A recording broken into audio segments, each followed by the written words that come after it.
नमस्कार, IBC 24 देख रहे हैं आप और मैं हूं आपके साथ अविनाश कर और यह है एमपी का खास बुलेटिन मध्य प्रदेश में आज क्या हुआ। और इस बुलेटिन की शुरुआत करेंगे एक बड़े अपडेट के साथ। एमपी में शुक्रवार को विधानसभा चुनाव के लिए वोट डाले गए और सभी प्रत्याशियों के भाग्य अब ईवीएम में कैद हो चुके हैं। आज सभी ईवीएम को स्ट्रांग रूम में रख दिया गया है। तो ये तस्वीरें आपके सामने इंदौर, भोपाल, ग्वालियर की, जहां पर भोपाल में 96 वोटिंग मशीनों को लाल परेड ग्राउंड से पुरानी जेल में बनाए गए स्ट्रांग रूम में जमा कराया गया। जबकि दूसरी तस्वीर इंदौर की है, जहां नेहरू स्टेडियम में स्ट्रांग रूम बनाया गया है और यहां पर कड़ी सुरक्षा के बीच इलेक्ट्रॉनिक वोटिंग मशीन को रखा गया है। इधर ग्वालियर की तस्वीर भी आप देखिए, जहां पर महारानी लक्ष्मीबाई कॉलेज में स्ट्रांग रूम बना गया है और जिले की 6 विधानसभा सीटों के 1662 मतदान केंद्रों की ईवीएम जमा कर दी गई है। विदिशा की तस्वीर भी आपके सामने है, जहां पर शहर से 14 किलोमीटर दूर जफरखेड़ी में स्ट्रांग रूम बनाया गया है और यहां पर सभी 5 विधानसभाओं की ईवीएम को सुरक्षित रखा गया है। प्रशासन लगातार दावा कर रही है कि यहां पर 3 लेयर की सुरक्षा की गई है।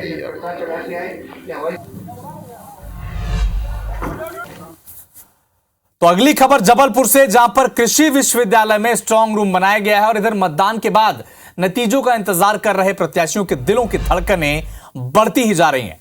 प्रत्याशी कृषि विश्वविद्यालय में स्ट्रांग रूम में ईवीएम की सुरक्षा व्यवस्था को परखने के लिए लगातार वो विश्वविद्यालय पहुंच रहे हैं। पनागर सीट से कांग्रेस के प्रत्याशी राजेश पटेल भी विश्वविद्यालय पहुंचे, जहां उन्होंने स्ट्रांग रूम से लेकर ईवीएम और परिसर की सुरक्षा निगरानी के लिए लगाए गए सीसीटीवी का मुआयना किया। कांग्रेस प्रत्याशी राजेश पटेल से बातचीत की हमारे सहयोगी विजेंद्र पांडे ने। जबलपुर की पनागर विधानसभा सीट है, जहां के भावी विधायक की किस्मत ईवीएम में कैद हो गई है और हम आपको अब दिखा रहे हैं कि वो प्रत्याशी जिन्होंने दिन रात एक कर दिए चुनाव प्रचार के दौरान, चुनाव के मतदान का दौर थमने के बाद, मतदान पूरी तरह होने के बाद वो क्या कर रहे हैं। अभी आपको कांग्रेस के प्रत्याशी से मैं मिलवाता हूँ, राजेश पटेल, जिन्होंने कड़ी टक्कर जो है हम कहें कि ज़बरदस्त चुनाव लड़ा है जबलपुर के पनागर सीट पर, जो कि इस सीट को बीजेपी का कभी गढ़ कहा जाता था, लेकिन इस बार कांटे की टक्कर वाली ये सीट रही है। और मतदान थमने के बाद आप देखेंगे कि राजेश पटेल कांग्रेस के जो कैंडिडेट हैं वो अभी भी घर में विश्राम नहीं कर रहे हैं, कार्यकर्ताओं के साथ मुआयना कर रहे हैं स्ट्रांग रूम का। तो आज का दिन मतदान थमने के बाद आज का दिन किस तरह से कटा? जैसा नॉर्मल रहता है वैसे ही कटा, बट हाँ एक चिंता थी, स्ट्रांग रूम देखना था कैसा है, क्योंकि इसके पहले हमेशा जो भी चुनाव होते थे तो स्ट्रांग रूम जो है MLB स्कूल में बनाया जाता था। आज नई जगह में बनाया गया है, उसको देखना जरूरी था, यहाँ की व्यवस्थाएं देखनी जरूरी थी। क्या कुछ देखा आपने? मैंने देखा कि आप अभी सीसीटीवी का भी मुआयना कर रहे थे कि प्रॉपर उसका विजन जो है जहाँ आपकी ईवीएम रखी है वो दिख जाए, और क्या मुआयना कर लिया आपने और संतुष्ट हैं आप? संतुष्ट तो है, लेकिन यहाँ मुआयना करने के बाद सारी व्यवस्थाएं अच्छी हैं, चुस्त है, दुरुस्त है। बट मुझे लगा कि MLB स्कूल ज़्यादा अच्छा था, लोगों के हिसाब से शहर में था, उस पर कनेक्टिविटी अच्छी थी। विनय सक्सेना जी से भी बात हुई, हमारे सभी प्रत्याशियों से बात हो रही, और हम लोग कोशिश कर रहे हैं कि स्ट्रांग रूम पर जो CCTV कैमरे लगाए गए हैं, हम लोग अपनी टीम उनके सामने बिठा लें और कैमरे के सामने हमारी 3 से 4 टीमें ऐसी बैठे कि जो 24 घंटे उनकी निगरानी करते रहें, और एक टीम 4 से 5 घंटे तक वहाँ बैठ करके और अपना जो 15 दिन का समय है उसको निकालना है। मतदान के अगले दिन वो यूँ तो रिलैक्स है और सामान्यतः परिवार के साथ उन्होंने आज का दिन गुजारा, लेकिन कार्यकर्ताओं के साथ, अपने अभिकर्ताओं के साथ स्ट्रांग रूम का मुआयना भी उनकी ओर से यहाँ पर किया गया है और आश्वस्त है कि जनादेश पनागर की जनता उन्हें ज़रूर देगी। कैमरामैन सतीश सराठे के साथ विजेंद्र पांडे, IBC 24 जबलपुर। खरगोन जिले की सभी विधानसभाओं में शांतिपूर्ण मतदान के दूसरे दिन अधिकांश उम्मीदवार रिलैक्स मूड में दिखे और इस दौरान कई उम्मीदवारों ने अपने परिवार के साथ समय बिताया, तो वहीं कई उम्मीदवार अपने कार्यकर्ताओं से घिरे दिखे। तो फीडबैक की जानकारी भी ली जा रही है कि कैसी वोटिंग हुई है। खरगोन विधानसभा क्षेत्र के कांग्रेस के उम्मीदवार रवि जोशी आज चुनाव प्रचार की थकान मिटाने सुबह उसे लेकर दोपहर तक अपना आधा दिन अपने परिवार के साथ बिताया, अपनी नाती को दुलार करते भी दिखे। तो बीजेपी के उम्मीदवार बालकृष्ण पाटीदार अपने कार्यालय में बीजेपी कार्यकर्ताओं से घिरे दिखे। उधर भगवानपुरा विधानसभा के कांग्रेस के उम्मीदवार केदार डाबर ने अपने कार्यालय में कार्यकर्ताओं से फीडबैक लिया। मीडिया से चर्चा करते हुए खरगोन के रवि जोशी ने अपनी जीत का दावा किया और प्रदेश में कांग्रेस की सरकार बनने की बात भी कही, जबकि बीजेपी के उम्मीदवार बालकृष्ण और कांग्रेस उम्मीदवार केदार डाबर ने भी अपनी अपनी जीत के दावे किए हैं। चुनाव के 15 दिन 20 दिन अतिरिक्त कुछ एक्सरसाइज हुई है, अतिरिक्त समय क्षेत्र में रहे, लेकिन 5 साल जनता के बीच रहे, जनता का प्यार मिलता रहा, जनता के रोज़मर्रा के कामकाजों में हम सहयोग करते रहे। खरगोन जिले में 6 की 6 कांग्रेस की सीट जीत रही पूरी ताकत से, और हमारी पिछले चुनाव की तुलना में ऐसा कार्यकर्ताओं का मानना है कि पिछले चुनाव की तुलना में लीड बढ़ेगी। अच्छे मतों से इसको जीतेंगे। मतलब मैं पहले भी कहता था कि हमें ऐतिहासिक जीत होगी। इसका मतलब कि अभी तक के हमारा रिकॉर्ड है 25,000 वोट से जीतने का, 2008 का, हम उससे अधिक वोट से जीतेंगे। हमारे कार्यकर्ता की मेहनत रंग लाएगी और भगवानपुरा विधानसभा क्षेत्र हम अच्छे मतों से जीत के आ रहे हैं। वोटिंग के बाद प्रत्याशी रिलैक्स मूड पर दिख रहे हैं। ग्वालियर पूर्व से कांग्रेस के प्रत्याशी सतीश सिकरवार सुबह से ही अपने घर पर समर्थकों के बीच समय बिता रहे हैं। कांग्रेस की जीत का लगातार दावा वो कर रहे हैं, और जिसे लेकर सतीश सिकरवार से खास बातचीत की हमारे संवाददाता नासिर गौरी ने। प्रत्याशियों की आपने चुनाव के दौरान भागदौड़ देखी थी, लेकिन अब मतदान हो गया है और उसके बाद आप रिलैक्स मूड में देखिए।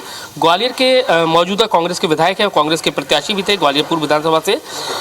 अपने समर्थकों के साथ में, अपने लोगों के साथ में है सतीश सिकरवार जी, और देखिए आप बैठे हुए हैं, अपने साथ के लोग हैं जो उनके साथ में हर पल रहते हैं, उनके साथ में बैठे हुए हैं, और किस तरह से उनका अब दिन गुजर रहा है, अल सुबह कैसी हुई है, उनसे ही बात करते हैं। भाई साहब, अमूमन कैसे सुबह होती थी और आज की सुबह में कितना अंतर है?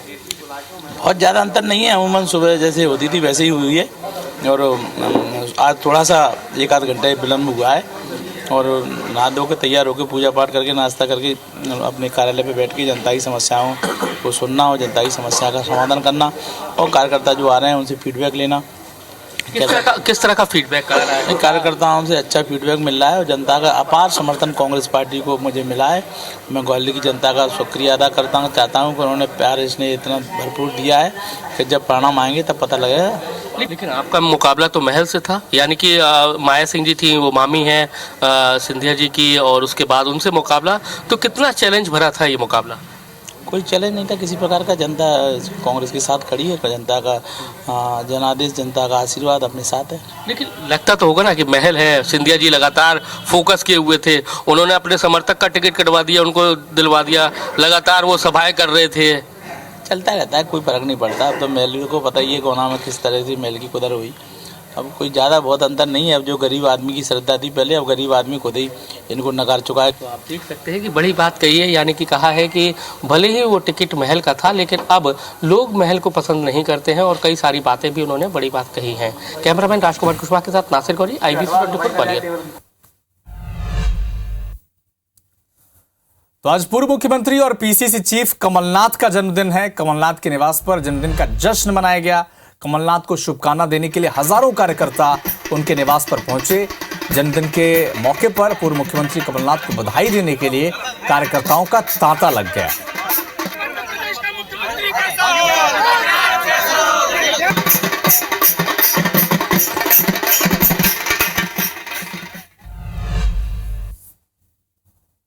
तो PCC चीफ कमलनाथ ने एक बयान दिया है। कमलनाथ ने चुनाव परिणाम को लेकर कहा कि 3 दिसंबर का इंतजार करना होगा। वोटिंग परसेंटेज बढ़ने और घटने पर कहा कि ये सब बातें फालतू हैं।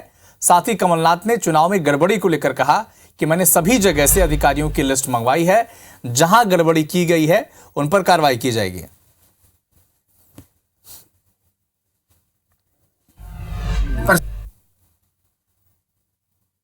77 में परसेंटेज इतना था कि, और इंदिरा जी और राहुल संजय गांधी दोनों हार गए। परसेंटेज फालतू बातें। मैं तो रिपोर्ट मंगा रहा हूँ सब कैंडिडेट से कि प्रशासन का क्या रुक रहा है, नीचे से लेकर ऊपर तक। मैंने तो कल टीवी में कहा, एक कलेक्टर की शिकायत आई, वो तो मुझे वीडियो भेजते ना, मैं वीडियो कॉल करके दिखाते हैं शराब बट रही है। भिंड से एक बड़ी खबर आपको बता दें, पुनर्मतदान की मांग हो रही है। वहां पर कांग्रेस प्रत्याशी ने फिर से मतदान कराने की मांग की है। हेमंत कटारे ने यह मांग की है। अटेर के 16 मतदान केंद्रों पर पुनर्मतदान की मांग की गई है। वजह क्या है, असामाजिक तत्वों पर बूथ कैप्चरिंग का आरोप लगा है। जबरदस्ती मतदान कराने का आरोप लगाया गया है। जिला निर्वाचन अधिकारी को भी पत्र लिखा गया है।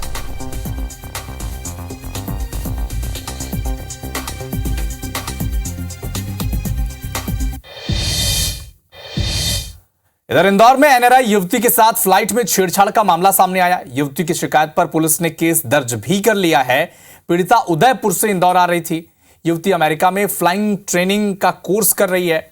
वहीं एरोड्रोम थाना पुलिस ने केस दर्ज कर जांच शुरू कर दी है।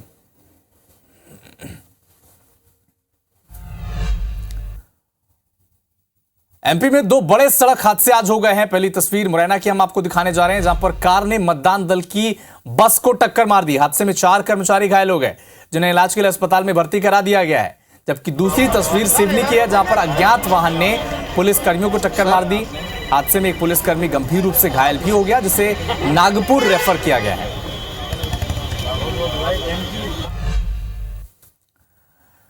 भिंड में कांग्रेस के एजेंट के घर में घुसकर हमला करने का मामला सामने आया। दरअसल पोलिंग बूथ डंप करने से रोकने पर दलित युवक पर हमला किया गया है और इस दौरान महिलाओं के साथ मारपीट कर घर में आग भी लगा दी गई। अरविंद भदौरिया के समर्थकों पर बीजेपी को वोट नहीं देने पर आग लगाने का आरोप है और इस मामले में कार्रवाई को लेकर पीड़ित ने थाने के सामने धरना दिया। मौके पर पहुंची पुलिस ने कार्रवाई का आश्वासन भी दिया है।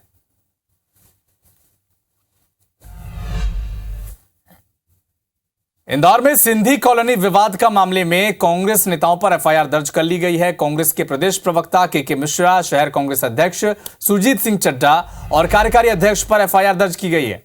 आपको यह भी बता दें कि सिंधी कॉलोनी में बीजेपी कार्यकर्ताओं से मारपीट हुई थी, तो वहीं पुलिस ने केस दर्ज कर अब इस मामले की जांच शुरू कर दी है।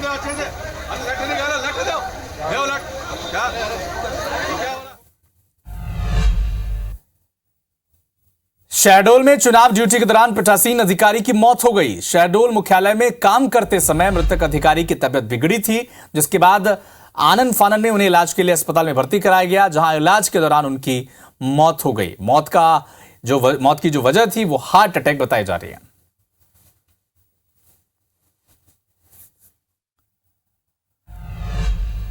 तो मध्य प्रदेश में आज किया हुआ में फिलहाल इतना ही, लेकिन देश और दुनिया के साथ एमपी और छत्तीसगढ़ के तमाम अपडेट के लिए आप जुड़े रहिए IBC 24 के साथ।